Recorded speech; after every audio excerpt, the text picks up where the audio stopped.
welcome everyone to our November Historical Society meeting. We start the meeting with the Pledge of Allegiance, so if you could all please stand. Pledge allegiance to the flag of the United States of America and to the republic for which it stands, one nation, under God, indivisible, with liberty and justice for all. I'd also like any veterans to stand so that we can give you a little applause and thank you.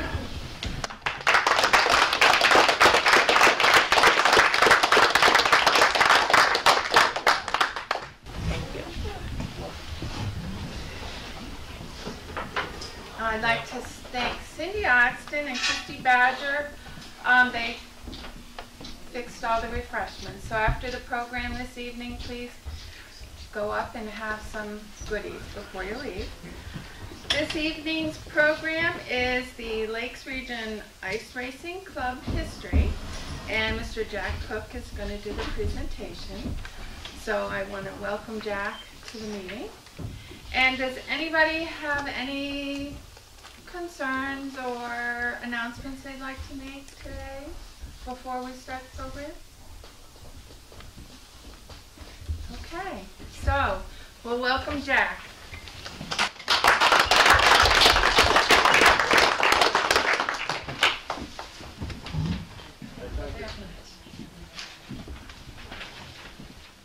Okay, you're going to have to bear with me a little bit. I've never done anything like this before.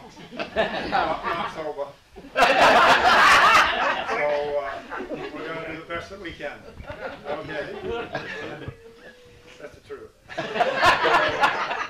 Actually, the Ice Racing Club, I started racing before our club started in existence. I worked for Ambrose Brothers in Meredith, and a fellow that used to work there he worked there probably 35, 40 years, his name was Richard Martin.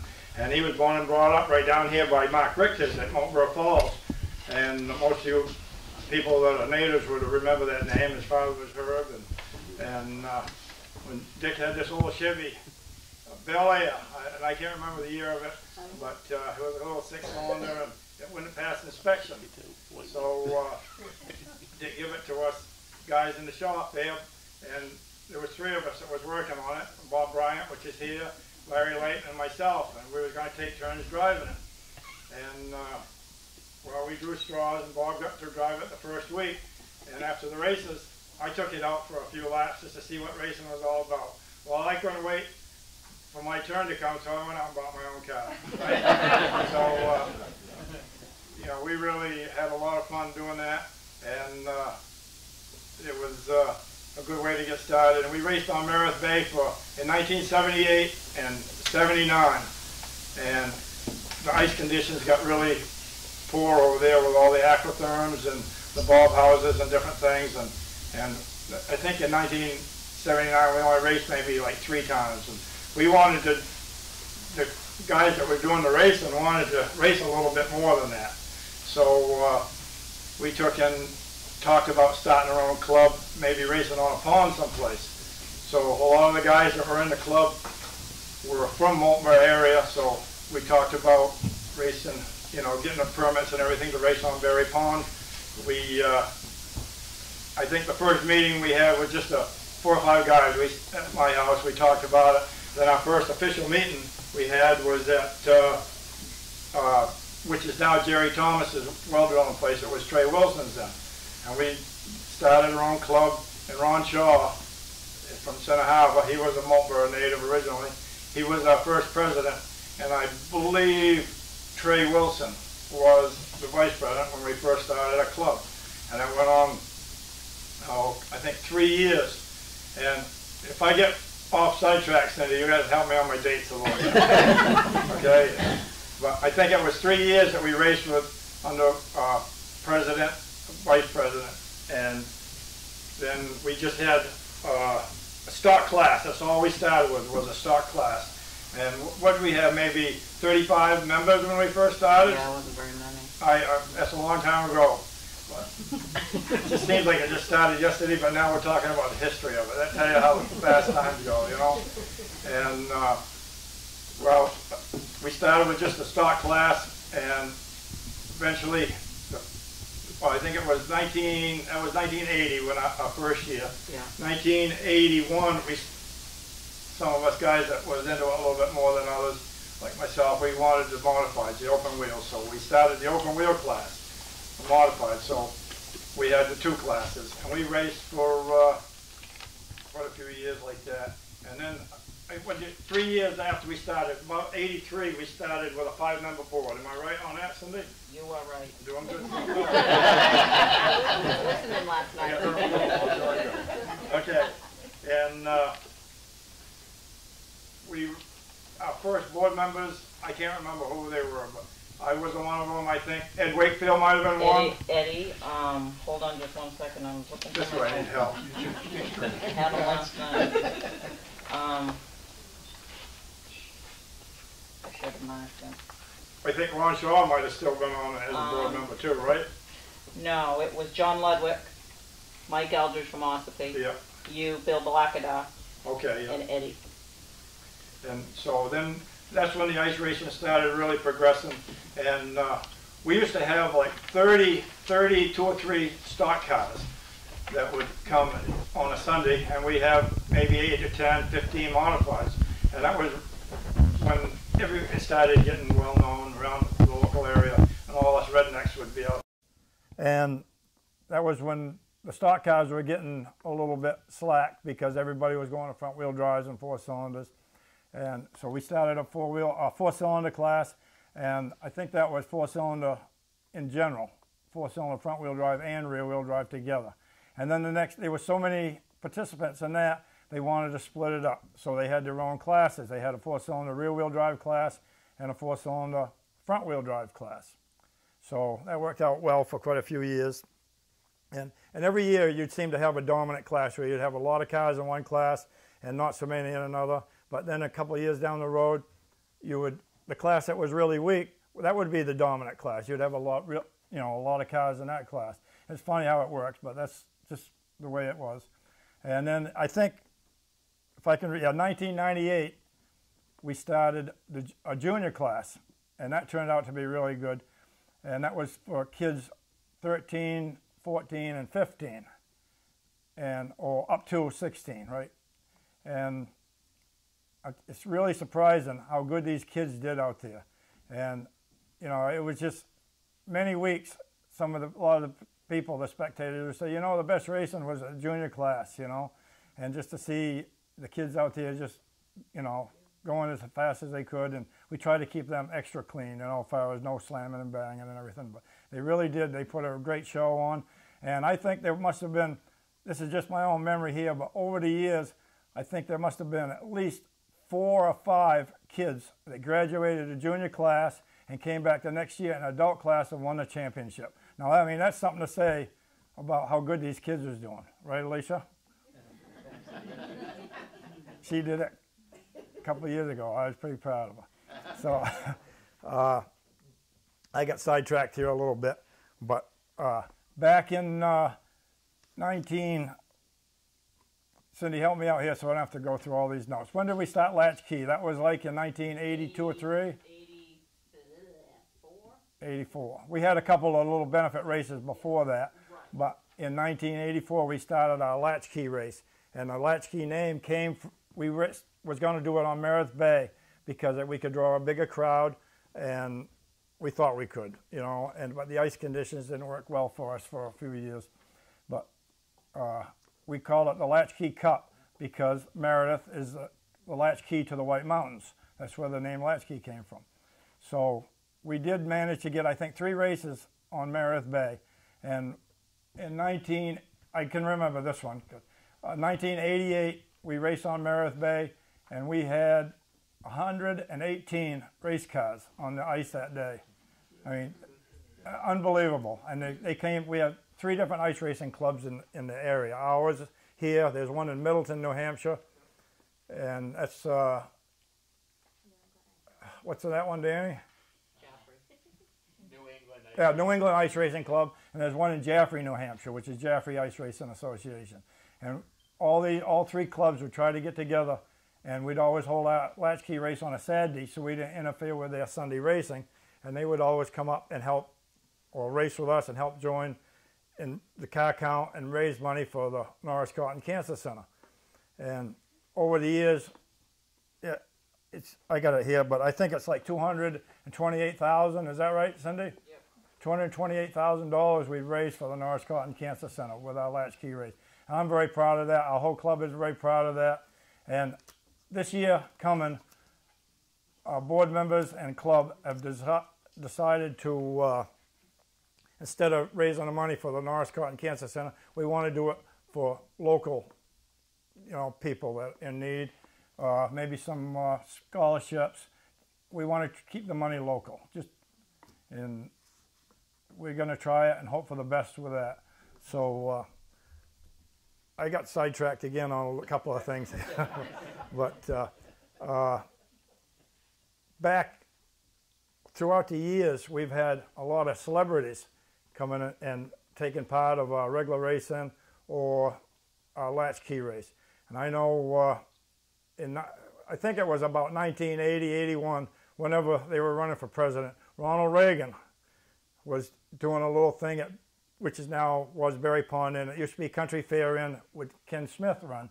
And he had a busload of people there, and when they left, they see all the activity on Berry Pond, so they stopped where the rental sheds are now. That used to be a little pull-off there, and their tour bus stopped there on the way to North Conway to do another little show, not a show, but it was a show.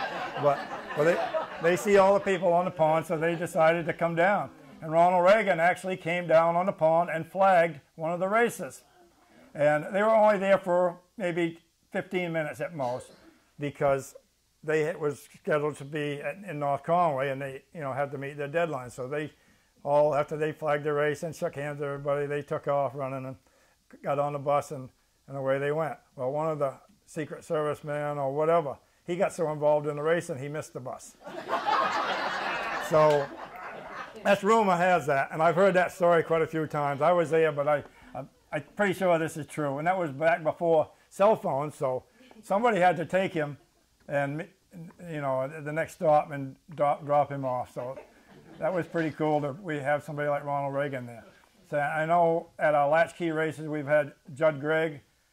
He was there. We've had, I think, to my knowledge, 3 Miss New Hampshires have been there. I always shook hands with them girls. And we've had a lot of celebrity race car drivers. We've had at least 3 NASCAR Busch North champion drivers there, with Brad Layton. And Brad started racing with me on Meredith Bay. And Brad has come a long way since then. If everybody knows all about Brad. He's won a championship or 2 with the NASCAR North and ACT, I think, and he's done really good for himself. And he got his start on with the ice racing club, so that's pretty cool right there. And actually, I remember the first time Brad was in a car. We was lining up on Meredith Bay, and I'm sitting in my car, and this little duster pulls up beside me, and I looked over and I said, "Geez, I'm crow, nobody's even driving that car." He was just this little kid, sitting down looking through the steering wheel, and that's my memory of the first time with Brad racing, so that was pretty cool. But Brad was there. We had Mike Olson. He was a Busch North champion. Dick McCabe come down and raced. He was a Busch North champion. And Stub Fadden, Mike Rowe. We've had so many good guys. Jamie Obi, he was another champion. I think 2 or 3 year champion, Jamie was. And he raced a couple of times with us. And then we had Rick Fuller and Jeff Fuller out of Auburn, Mass. And they were modified champions. And my favorite, in 1989, I had my back operated on, and we got a hold of Bentley Warren, and he flew into Berry Pond with his helicopter and drove my ice car in the Latchkey Cup. And maybe a lot of you guys don't know the name Bentley Warren, but he's one of the most famous New England race car drivers, and he raced in the Indianapolis 500 5 times. I think he qualified for that. So, I mean, he's got a little bit of history, and he runs open wheel, all midgets and super modifieds and stuff like that.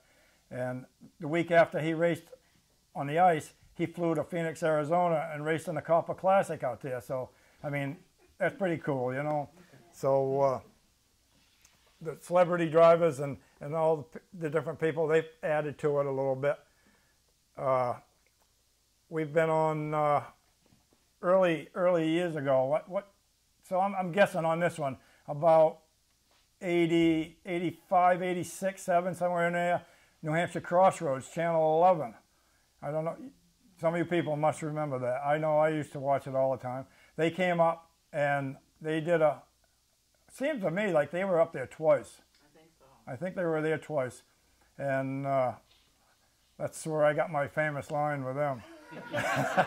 They interviewed me a little bit, and at the end they asked me if I had anything else to say about ice racing. I said, yeah, I said, it's a pretty good sport, and the black flies aren't too bad either. So that stuck with me for a little while. So yeah, they were there twice. And then last year, we had Channel 9, New Hampshire Chronicle. They came up and did a thing, and that was pretty neat. And I was lucky to be part of that too. And I don't know if lucky or unlucky, whatever. But, I just got to look at, oh yeah, see, he's got these notes here, but I'm not going by them in order, so just bear with me.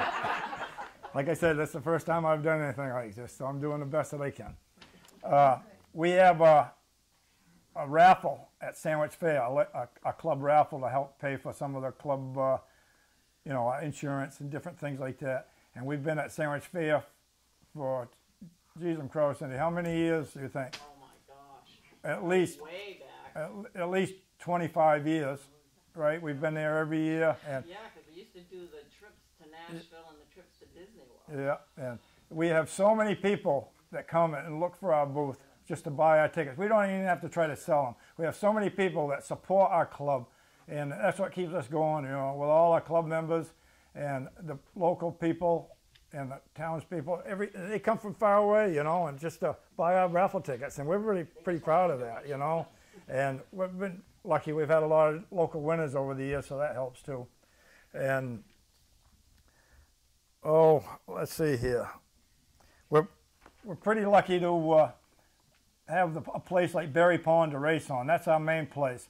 I mean, it's so local. It's part of the town. It's very good access, and you get so many new people that are just driving by on Route 25 that look down here and see this big cloud of snow dust and what in the heck is going on there? So they drive in. They've never experienced anything like that. And then we have a secondary pond where we race, and that's on Lee's Pond. And we had to do that because a lot of times we have to have 12 inches of ice, safety rules. We have to have 12 inches of ice to be able to race, because we'll chew up 6 inches of ice in the corners in any given Sunday. So if you only got 12 inches, you take 6 away. I mean, you don't have to be a brain surgeon. That's only 6 left. And a lot of times we've been racing in a lot of water. But number one, we have to be safety conscious, because I don't know about the rest of the guys, but I can't swim with 3,000 pounds strapped on my back. And so we don't want anybody to get hurt. That's number one thing, especially when you got your kids and your grandkids out here racing. Safety is number one thing, and we all want to have fun and whatnot, but you still got to think of the safety side. And so with the 2 ponds, we jump back and forth wherever we have best ice conditions, and that works out really well. I know we have a few people on Lee's Pond that don't like to see us come down, but hey, we have more people that do want us down there. And we try not to disturb anybody other than a little bit of noise. But I think at night we go down there, and it's a lot of work. It's not just Sundays out there fooling around. Sometimes it's 2 or 3 nights a week we're down there laying the tracks out, plowing the spectator areas out. And it's just so much work for the plow guys that people don't even see. Come Sunday, everybody just pulls up to their favorite spot to watch the races or whatnot. But it's just so much work that people don't even know about to get these shows going. And we are very fortunate that we have people that help us do that. With the price of gas and everything, we have little plow fund we set up every year, and sometimes these guys don't get more than $10 an hour for their plow trucks. And you know you can't run a plow truck for that kind of money in today's world, but they keep coming back every year and helping us out, and we really appreciate it. Because if it weren't for the plow guys, we couldn't do it. You know, we couldn't race. And it's just part of the sport, and they just love it as much as we do. And let me just take a quick look here again. Bear with me. I missed a couple of things here, Cindy, so you're going to have to help me out. The secretary did the notes, I didn't. Well, no, we're very fortunate to have all the townspeople, as far as the selectmen and everything, behind us, and the police and the fire department. We're very fortunate to have all these people behind us every year. When we want to go get our permits, there's no questions asked. They just sign everything, and we have to get the selectmen to sign it, right, Cindy? And then we have to go through the state. No, it goes to the fishing game. The fishing game. But we used to have, or maybe initially, we had to get the selectmen to sign it, and they've. Time ago that we had to get their approval. Yeah. But maybe where we do it every year, we don't have to have the selectmen. But we still, everybody is very supportive of our club, and we want to keep it that way. And we always police the area very well, you know, as far as picking up garbage and stuff. And we have trash barrels, but we try to keep have the people put all the cigarette butts and stuff like that in the trash barrels. But we just go along every week after the races. Actually, when we draw for positions, we have what we have a red tag. And if you pick that red tag or yellow tag out, right, Cindy, that's, you help me out here. That's the way it used to be done. Now, as they sign up as members, like 5 of them are helpers. Yeah, we used to do the tag thing. Now it's every week at the drivers' meeting we pick out. I mean, not at the weekly meeting the week before. We pick out 5 people in order how they signed up to pay their dues, and they're the helpers, and they help put out all the signs and at the beginning and the tires and stuff, and at the end they pick up everything, and then they go around with the trash buckets and pick up everything. And in the last, I would say, 15 years, we've made it mandatory that all race cars, when you aren't racing, you have a plastic sled or a piece of carpet or something like that will absorb anything, because I haven't never seen a race car or any type of vehicle that didn't drip something. So we try to contain any fluids, you know, that might, a little oil leak or a transmission leak or something like that. We want to contain everything that we possibly can so we don't pollute the ponds, because if we pollute the ponds, then we don't have any place to go and play, you know. I mean, that's just understandable in today's world. And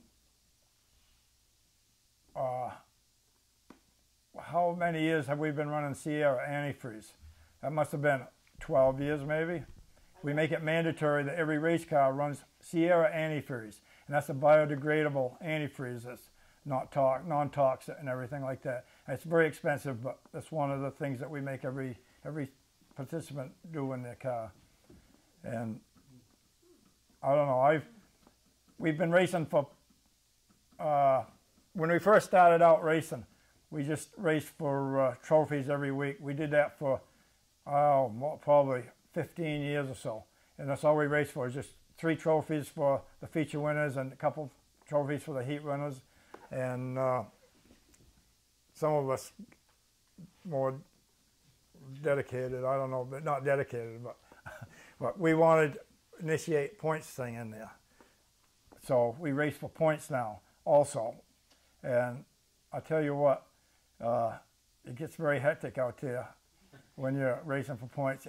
99% of the participants, when you're in the pits, if you break down, everybody comes in and helps work on each other's cars and get everybody out there to do the best that we can to get the car count out there. When you're on the track, it's a different story. There's no more friendship out there. But when you run for points, it's even a little bit more hectic. And I've been very, very fortunate over the years to get a couple of championships. And this last winter, I did 2 years ago, I won the championship in the modified class, and Alicia won in the junior class. And I thought that couldn't be beat. I was on cloud 9 for a whole year. Last year, I topped it. I guess, you know, how, I mean, I just didn't think this was a goal I never set for myself. I didn't think it was possible.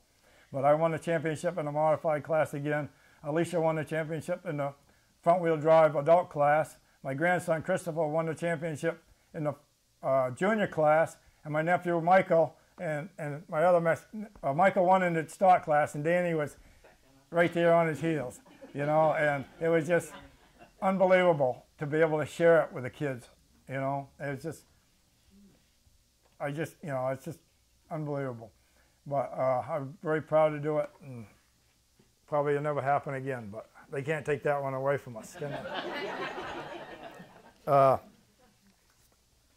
I'm very proud as a club member, and I know the club is very proud to have our club in the town of Moultonboro. We, like I said, everybody supports us well, and we're very proud to be here. I've raced in Jaffrey Ice Racing Club, and I've raced in Northwood Lake. They have a little race down there on Saturdays once in a while.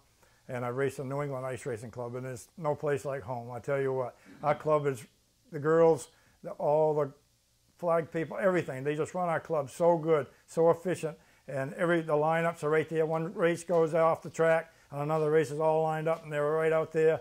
And, you know, all I can say is thank you, because I'm always working on cars or racing myself. Come race day, I'm the biggest kid down there. And I've been doing it longer than anybody, and in our club, and I'm still, come race day, I have more fun than anybody on the pond, and it's been a very, very big part of my life. And I think what makes it even bigger is I have so many family members that are racing, and my sister Cindy and my sister-in-law Linda, they do all the club stuff. I got another sister Lisa that collects money at the gate, and my brother Danny plows, and all the kids race. I mean, it's just, I'm a very fortunate person to have all my family helping out or participate in the sport that I love.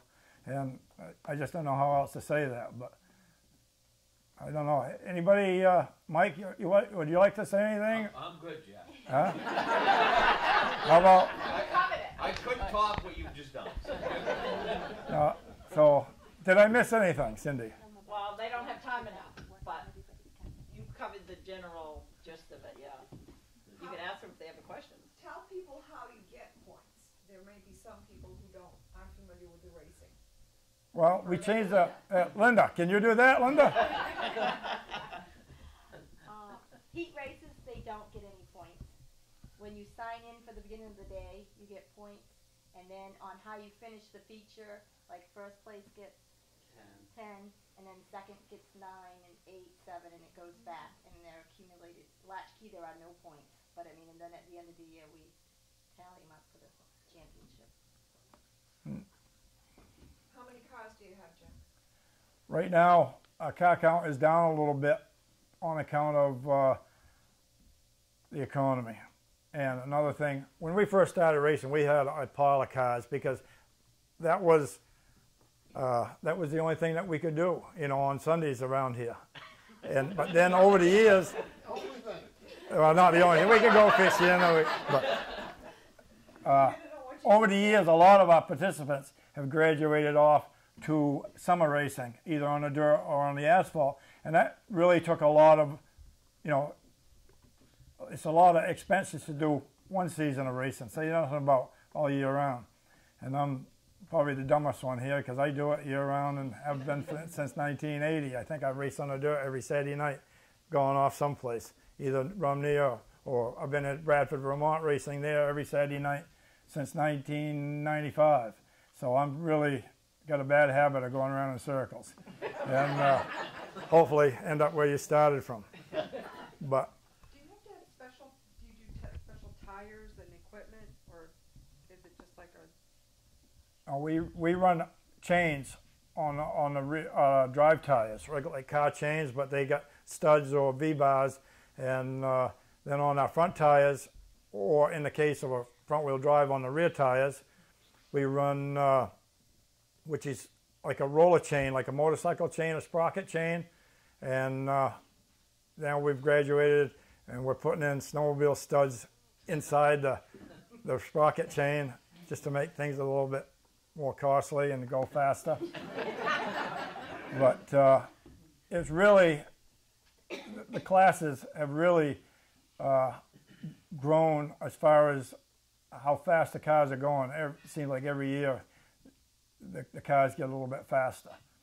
I mean, I used to be able to compete with an old homemade modified, and I'd done really well with that for quite a few years. Then all of a sudden, I was having trouble just to finish in the top 3, or maybe get 1 win a year. And I'd be really proud of that. And I was used to getting, winning every other week. 1 week we raced 10 weeks. I won every week. I was really proud of myself. But then all of a sudden, here I'm not the king dog anymore. I'm just, really lucky to finish in the top 3 because the cars they were using different types of modifieds and they were going faster. So I had to invest in the same type of car. Now I'm back racing with all them guys again. What's the size of the track you run on? 1/3 of a mile. 1/3 of a mile. Yeah. And how many cars in the heat? Well, if say we have 12 cars in a class, we have 6 in one heat, 6 in another heat. And then all the cars run in the feature. And then who moves on? Everybody. Everybody. Actually, it's just the heat races, say we had 30 cars in a class like we used to have. The heat races did mean something. You had to qualify because we only started 18 cars in the feature. So they take the top 4 out of each heat, and that would be 3 heats. And then we'd have 2 consies, and you take the top 2 out of each consie, however, right? Something like that, Linda. That was before your time when we had that many cars. But now, if we have a big class, it's probably a dozen cars, 14 cars for a big class now. Because we have so many classes. Yeah, exactly. That's another thing too. We have 5 classes of cars, so that makes the classes a little bit smaller. How fast do you go? I don't know, it was in the late 80s. We had a sheriff's car down on the ice, and he had his radar set up. And I had won the feature that day, and he clocked me at, I think, 68 miles an hour or something. But I know the cars are now a lot faster than they used to be. So sometimes I wonder if I'm going to make it through the corners, But How many women race? How many women race? We've had, over the years, we've had some very good women races. And right now, what do we have? Or in the kids class, I think it was 3 girls raced in the kids class last year, right? 2 or 3? Alicia was in front. Alicia was in the adult class. But over the years, we've had girls like Nancy Carver, Crystal Eldridge, Marsha Chase. I mean, we've had girls that just go out and compete with the men, wheel to wheel, race after race, and they did outstanding. I'm telling you what, you take the helmet off, or with a helmet on, you wouldn't know it was a girl out there. They just did outstanding jobs, really. And I'm really, I raced in a 4-cylinder class one time. And I said, I don't care if I come in second or the last, as long as I beat Marsha Chase. She never let me live that. That was just a joke, but I said, I can't have you beating me, Marsha. But that's just my own thing. But it was kind of, I really don't mean that, but Marsha and I are good friends, but I wouldn't want to race with the kids today. So you start off on a clean sheet of ice. Yes. Right? And then you start tearing it up. And so the speeds must drop, don't they? No, actually they get better. Is that right? Yeah, because when the ice is really smooth, it's slippery. It's real, well, it's like ice, but you come in, you don't have anything to hold you. A good handling car, you can make it through, but the majority of the cars, you need a little bit of a groove in the corners where we dish it out, and that helps hold the car in like a bank track. And I've gone out in hot laps and on a brand new track, at the beginning of the year, and going out, my car was just handled awful. And I come in, I say, oh boy, I don't know what I got to do to this. I got to make some changes. This thing is awful. And then to go out and after everybody makes their hot laps and go out for our heat races and you go out and then you get it grooved up a little bit, and then you say, boy, I'm glad I didn't make any changes. This thing is going good now. But sometimes we've had holes open up, cracks, stress cracks open up, and with all the weight out there, you're actually bringing up water on the surface. And then with the snowbanks, it's so much weight on the outside that it actually, with the water in it, it pushes down, it will break the ice off, and the snowbanks will settle down a little bit, and then sometimes you can end up with 6, 8, 10 inches of water out on the outside of the track. And if you can get through the day, you did really well, because you know I'm going to race on that track next week. And to tell you the truth, I remember once we started out at the beginning of the year, was our first race, and there was no snow out there whatsoever. It was just complete glare ice. But we had all kinds of ice, so us diehards, we wanted to race. So we set tires up around, and we raced around the tires. And at the end of the day, the cars were getting stuck in the snowbanks. That's how much ice that we had chiseled up off the track that day. It's hard to believe, but Safer for the spectators when there was snow, though. it is very much safer, yeah.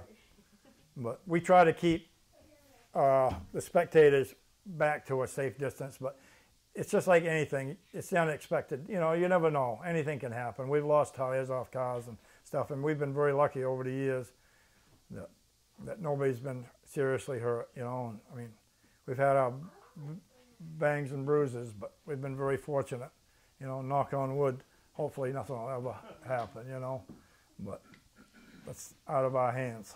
How many cars do you bring to a race? How many do I bring? Now you're gonna find out how stupid I really am. I have my own modified. I have a modified my son-in-law drives. I have a 4-cylinder that my grandson drives, and I have a 4-cylinder that my granddaughter drives. I used to have a stock car that my nephew Danny drove. But now I'm really lucky because he's got his own car, so I only have 4 now. But I dedicate my whole winter to ice racing. I just love it, and it's really fun when all the kids and everybody come over to my house when we're all working on cars. Last year, after latchkey race, we raced on Saturday, our latchkey race, and we broke a lot of equipment. And we, you know, got all our cars moved back home. We started working on them. Might come up. How many people were up to my garage for work? I think there was 9 of us up there. 9 different drivers up to my garage, you know, fixing radiators, fixing this, doing that, welding this. I mean, it was just everybody helping everybody. And then the next day we were going to go compete at, you know, with each other again. You know, that's what makes ice racing so much fun, when you can do that. And I'm just, like I said, I'm really glad to be a part of it. And you just meet so many nice people, and they're all there for the same reason that you are. You know, and your granddaughters get their hands dirty too. She knows how to fix it too. well, she's really good with a computer. But no, I You might want to mention your website. These people might like to. yeah. So Linda, you can help me out with the website. Yes, it's www.lakesregioniceratingclub.com, and we also are on Facebook. Yeah. So But on the website, there's a lot of videos too you can watch of in-car, you know, with cameras from inside the car or in the middle of the track. And so from the website you can get to those. There's lots of pictures from Dave Suter on there. yeah, and Linda, tell them about the people from Pennsylvania. Dylan can tell about them. There was, on our email site, we had a couple from Pennsylvania that were interested in coming up to see the latchkey race. And they're what people would call race chasers, and they belong to a club themselves, and they try to see how many racetracks they can go to in a year. And they have to have pictures and stuff to document it or whatever, and then they go on the internet and blog about it. And so we had to cancel last year because we didn't have enough ice, I think, for our first scheduled date. So then they kept, emailing and stuff. They ended up coming up when we had it on the Saturday, and they sent a very nice email back saying how impressed they were with how great the show went, how fast, the cars came out for each class and the competition, and they just had high remarks completely for everything for our club. And they went to how many last year? Probably 90. They went to like 90 different racetracks last year. And so they were very impressed with us. That's something to really be proud of when people go to 90 racetracks in a year and they like the way we run things, And the lady mentioned how she got out of work at 5 o'clock, got home, and her husband was in the car ready to go, and they drove, the 9 hours to get up here for Saturday morning for the race, and, and how much they enjoyed it. Yeah. Do you ever have motorcycles? We've had just a couple of people come up and demonstrate the motorcycles on the ice with the spikes and the tires. It's pretty impressive. But we just don't have time in our club to do more things. We run out of daylight. Yeah. At the beginning of the season, our daylight, the afternoons when the sun drops down behind Red Hill, I tell you what, we're hauling race cars off the pond in the dark, and it gets very cold and dark quick down there. So like at the end of the season, if we get to race in March, the days seem to be, the daylight hangs with us a little bit more, but ice conditions are a little softer too. The interior of these cars are like race cars, roll bars, and yes, just basic seating and. Our modifieds are complete, full-blown race cars with most of our modifieds are factory-built cars, oldest dirt modifieds and stuff like that.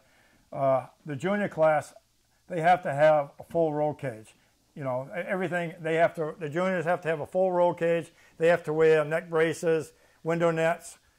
Just like any race car, because we want the kids to be able to go to school the next day, you know what I mean? And number one thing, like I said, safety. Our stock cars, we don't require full roll cages, but we require 3 bars in the driver's door. But most all the guys are smart enough to put roll cages in them, The 4 cylinders are the same way, right? We only require bars in the doors on them, right? We don't have a pit steward here. But I know when I build a 4-cylinder, I do it just like I would any car. I want it safe. I go to the extra. And a lot of the people do too. A little extra weight, but it just makes them last better and they're a lot safer. And the cars do go through an inspection every day. Yeah, that's a good point, Linda, too. Every day after we sign in, we have a safety inspection where every race car has to go through the safety inspection to make sure the brakes work, at least 2 brakes on the drive wheels. The wipers have to work. Kids got to show their helmet, their window nets, and fire extinguishers. Every car has to have a working fire extinguisher. The kids have to make sure they get their neck braces and different things. It just takes a little extra time, but it just keeps everybody on, So these kids are able to race and they don't text or anything like that? I think they twitter a little bit.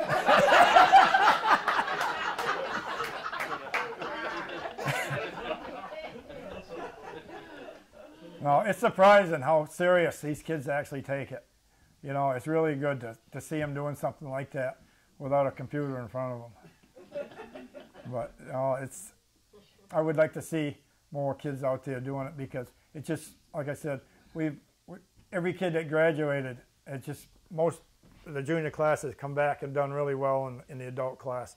And with the junior class, they have to have a legal parent or guardian on the race track, on the ice every day that they're racing. They have to will be signed in by that legal parent or guardian, you know what I mean. And they have to show a birth certificate when they sign into the club, So, I mean, we keep everything as on the up and up the best that we can. And so mainly if one of them got hurt, you know, they got somebody there responsible for them. Do they have to get their own sponsors? They're supposed to.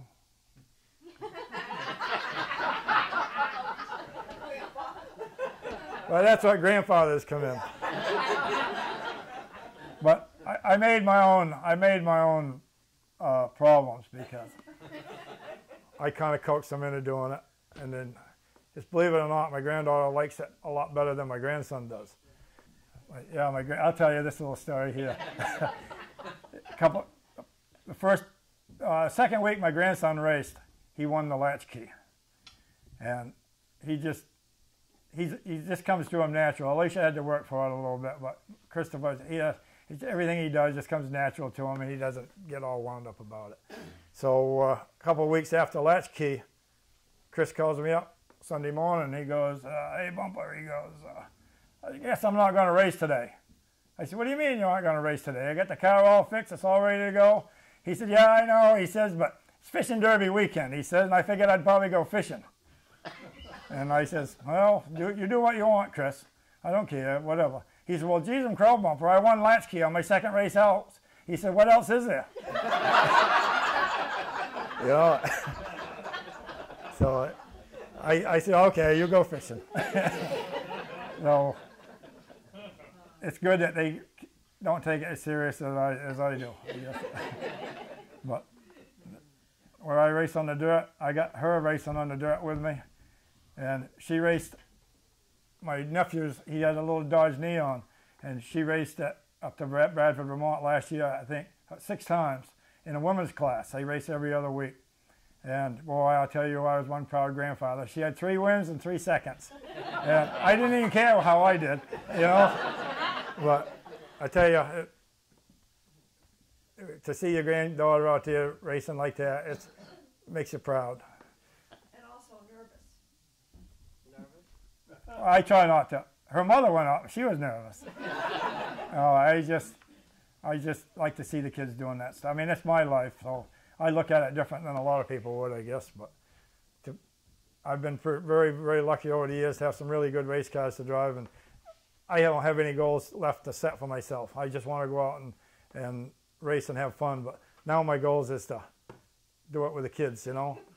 But do you use special fuel? I buy my gas for my race car at the airport. It's $5 a gallon, but it's a lot better gas, and it's better for my motor. And if you run regular high-test gas, that's, I don't know, it was like 4 something last year around, so another $1 a gallon for better octane and everything, it's worth it. And with all the other cars, the stock cars and everything, they run high-test gas or regular gas.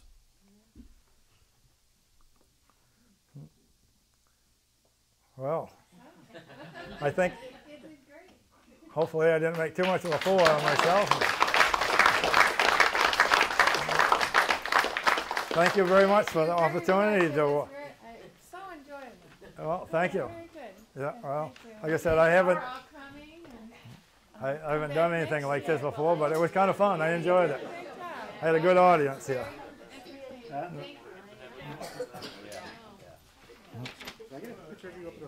Yes, you can, Norman.